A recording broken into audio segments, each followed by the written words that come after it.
Hello बच्चों, स्वागत है आपका आज की ऑनलाइन कक्षा में। आज हम गुरु नानक देव पाठ के प्रश्न अभ्यास करेंगे। आकाश में जिस प्रकार षोडश कला से पूर्ण चंद्रमा अपनी कोमल स्निग्ध किरणों से प्रकाशित होता है, उसी प्रकार मानव चित्त में भी किसी उज्जवल प्रसन्न ज्योतिपुंज का आविर्भाव होना स्वाभाविक है। गुरु नानक देव ऐसे ही षोडश कला से पूर्ण स्निग्ध ज्योति महामानव थे। लोकमानस में अरसे से कार्तिकी पूर्णिमा के साथ गुरु के आविर्भाव का संबंध जोड़ दिया गया है। गुरु किसी एक ही दिन को पार्थिव शरीर में आविर्भूत हुए होंगे, पर भक्तों के चित्त में वे प्रतिक्षण प्रकट हो सकते हैं। पार्थिव रूप को महत्व दिया जाता है, परंतु प्रतिक्षण आविर्भूत होने को आध्यात्मिक दृष्टि से अधिक महत्व मिलना चाहिए। इतिहास के पंडित गुरु के पार्थिव शरीर के आविर्भाव के विषय में वाद विवाद करते रहे। इस देश का सामूहिक मानव चित्त उतना महत्व नहीं देता। सबसे पहला प्रश्न है, उपर्युक्त गद्यांश का संदर्भ लिखिए। यहाँ हम लिखेंगे प्रस्तुत गद्यांश के पाठ का नाम गुरु नानक देव है और लेखक का नाम आचार्य हजारी प्रसाद द्विवेदी। फिर है रेखांकित अंशों की व्याख्या। गुरु नानक देव ऐसे ही षोडश कला से पूर्ण स्निग्ध ज्योति महामानव थे। कैसे? जिस प्रकार चंद्रमा की षोडश कलाएं होती हैं, उसी प्रकार गुरु नानक देव की भी षोडश कहते हैं 16 कलाएं थी।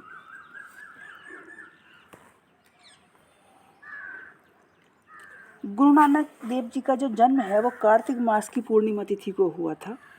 यह बात भले ही कसौटी पर न खरी उतरती हो, फिर भी गुरु नानक देव का पंच तत्व से बना हुआ भौतिक शरीर किसी एक दिन तो प्रकट हुआ ही होगा।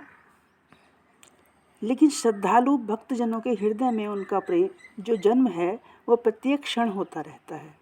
अर्थात इनके भक्त जब भी इनका स्मरण करते हैं तभी वे उनके हृदय में प्रकट हो जाते हैं।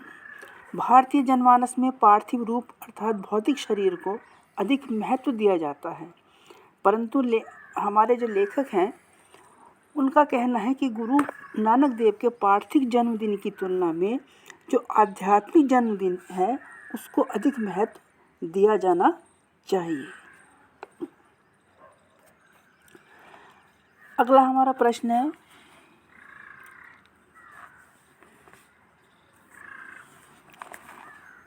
लेखक की दृष्टि में गुरु के पार्थिव शरीर के आविर्भाव के स्थान पर किसको महत्व मिलना चाहिए? तो यहाँ हमारे लेखक कहते हैं कि गुरु नानक देव के पार्थिव शरीर की अपेक्षा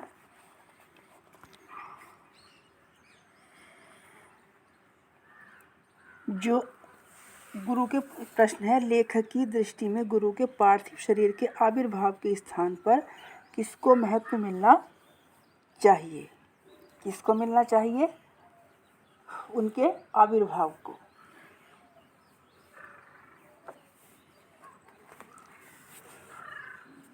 पार्थिव शरीर तो नश्वर है, लेकिन जो उनका आध्यात्मिक महत्व है, आध्यात्मिक जो उनके ज्ञान जो दिए हुए उपदेश हैं उन्हें अधिक महत्व मिलना चाहिए अपितु पार्थिव शरीर के। जो उनकी आध्यात्मिक दृष्टि है उसे अधिक महत्व मिलना चाहिए। फिर है, चंद्रमा कितनी कलाओं से परिपूर्ण होता है? चंद्रमा 16 कलाओं से परिपूर्ण होता है। कार्तिक पूर्णिमा का संबंध किस महामानव से है?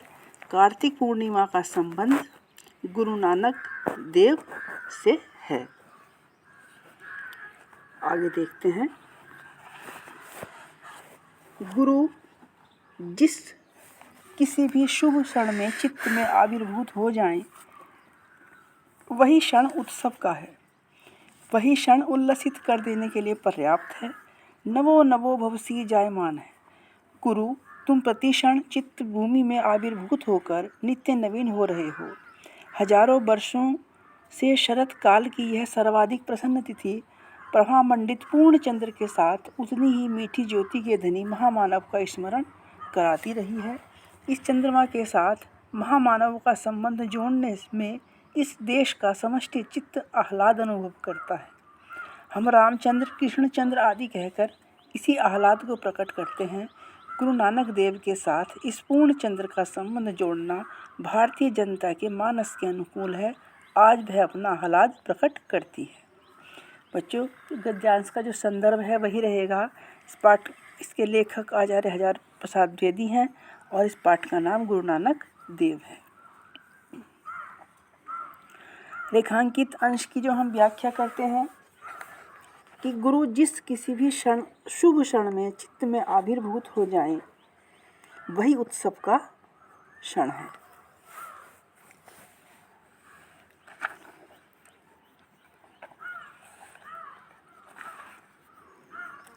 लेखक कहते हैं कि गुरु भगवान का स्वरूप है और जो उसकी महिमा है उसका हम वर्णन नहीं कर सकते।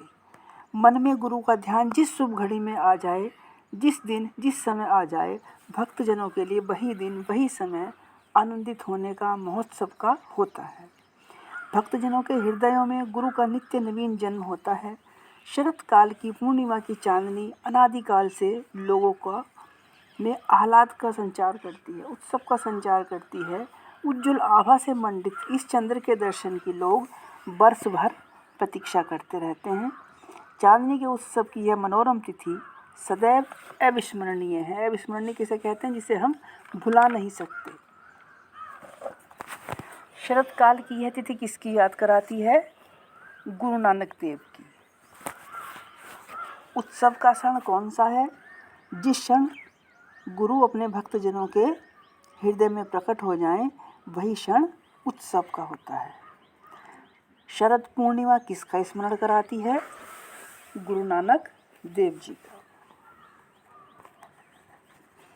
तीसरा देखते हैं बच्चों, विचार और आचार की दुनिया में इतनी बड़ी क्रांति ले आने वाला यह संत इतने मधुर, इतने स्निग्ध, इतने मोहक वचनों वाला बोलने वाला है। किसी का दिल दुखाए बिना, किसी पर आघात किए बिना कुसंस्कारों को छिन्न करने की शक्ति रखने वाला, नई संजीवनी धारा से प्राणी मात्र को उल्लसित करने वाला यह संत मध्यकाल की ज्योतिष मंडली में अपनी निराली शोभा से शरद पूर्णिमा के पूर्ण चंद्र की तरह ज्योतिषमान है। आज उसकी याद आए बिना नहीं रह सकती। वह सब प्रकार से लोकोत्तर है। उसका उपचार प्रेम और मैत्री है। उसका शास्त्र सहानुभूति और हित चिंता है। प्रस्तुत गद्यांश का संदर्भ वही रहेगा। पाठ के लेखक आचार्य हजारी प्रसाद द्विवेदी और पाठ का नाम गुरु नानक देव। रेखांकित अंश की व्याख्या में हम देखते हैं, बिना किसी पर आघात किए कुसंस्कारों को छिन्न करने की शक्ति रखने वाला, नई संजीवनी धारा से प्राणी मात्र को उल्लसित करने वाला यह संत जो है मध्यकाल की शरद पूर्णिमा के पूर्ण चंद्र की तरह ज्योतिषमान है। लेखक आचार्य हजारी प्रसाद द्विवेदी कहते हैं कि गुरु नानक एक महान संत थे। उन्होंने अपने आचरण और मधुर वाणी से ही दूसरों के विचारों और आचरण में परिवर्तन करने का प्रयास किया। बिना किसी का दिल दुखाए और बिना किसी प्रकार की चोट पहुंचाए उन्होंने दूसरों के बुरे संस्कारों को नष्ट किया। उनकी संत वाणी को सुनकर दूसरों का हृदय हर्षित हो जाता था और लोगों को नवजीवन प्राप्त होता था। लोग उनके उपदेशों को जीवनदायिनी औषधि की भांति ग्रहण करते थे। मध्यकालीन संतों के बीच गुरु नानक देव इसी प्रकार प्रकाशमान दिखाई पड़ते हैं, जैसे आकाश में आलोक बिखेरने वाले नक्षत्रों के मध्य शरद पूर्णिमा का चंद्रमा शोभायमान होता है। प्रश्न है, गुरु नानक जी का उपचार क्या है? गुरु नानक देव जी का उपचार प्रेम और मैत्री है। क्रांति लाने वाले यहाँ किस संत का वर्णन है? गुरु नानक देव की वाणी मधुर, स्निग्ध और अत्यधिक मोहक थी, जो भारतवासियों के तत्कालीन जीवन में क्रांति लाने में सहायक हुई। इसमें जो है गुरु नानक देव जी के बारे में बताया जा रहा है। शरद पूर्णिमा के पूर्ण चंद्र की तरह कौन ज्योतिषमान है? तो यहाँ हम देंगे कि शरद पूर्णिमा के पूर्ण चंद्र की तरह गुरु नानक देव ज्योतिषमान है। फिर आगे देखते हैं। किसी लकीर को मिटाए बिना छोटी बना देने का उपाय है बड़ी लकीर खींच देना। शुद्ध अहमिकाओं और अर्थहीन संकीर्णताओं की शुद्धता सिद्ध करने के लिए तर्क और शास्त्रार्थ का मार्ग कदाचित ठीक नहीं है। सही उपाय है बड़े सत्य को प्रत्यक्ष कर देना। गुरु नानक ने यही किया। उन्होंने जनता को बड़े से बड़े सत्य के सम्मुखहीन कर दिया। हजारों दिए उस महाज्योति के सामने स्वयं फीके पड़ गए।